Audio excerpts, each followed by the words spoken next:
गोव्यावरून निघालो आम्ही गणपतीपुळेला. गणपतीपुळेला गेलो त्यावेळेस संध्याकाळच झाली, तर संध्याकाळीच दर्शन झाले. अजिबात तिकडे काही अनुभवता आलं नाही किंवा बीच साईडला जाऊन सुद्धा अनुभव घेता आला नाही. तर गणपतीपुळेमध्ये जाऊन दर्शन घेतलं, जे काही प्रसाद वगैरे होती जेवणाचं ते वगैरे करून घेतलं आणि पुढच्या प्रवासाला निघालो महाबळेश्वर. तर महाबळेश्वरला रात्री पोचलो, रात्री स्टे केलं आणि नंतर निघालो आम्ही. सकाळी उठल्याबरोबर सगळ्यांनी आवरून घेतलं आणि निघालो आम्ही पॉईंट बघायला.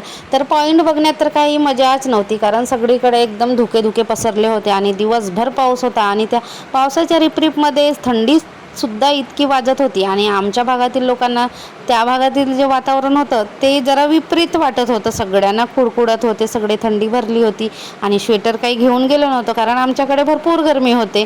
तर अशा वातावरणामध्ये फिरणं इकडच्या लोकांना शक्यच झालं नाही. लहान मुलांची तेवढी स्वेटर वगैरे घेतली होती पण सगळ्यांनीच नव्हती, तर अजिबात अनुभव घेता नाही आला महाबळेश्वरच्या. तर 2-3 पॉईंट बघितलं. वाटायचं वर तर आभाळ आहे तर आहे, खाली सुद्धा आभाळ आलेलं आहे की काय असं वाटायचं धुक्यामुळे आणि समोरचा व्यक्ती अजिबात दिसत नव्हता.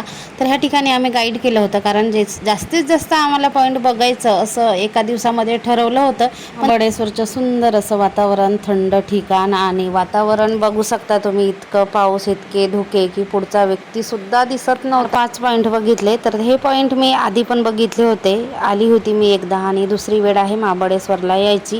रुद्रांशला मॅगी वगैरे बघून लागली भूक, तर त्याला मॅगी भरवलं. आपापल्या मुलांनी सगळ्यांनी काही ना काहीतरी भरवलं. रात्री स्टे केलं आणि दुसऱ्या दिवशी बघा एकदम स्वच्छ असं आभाळ आहे पण थांबायचं नव्हतं.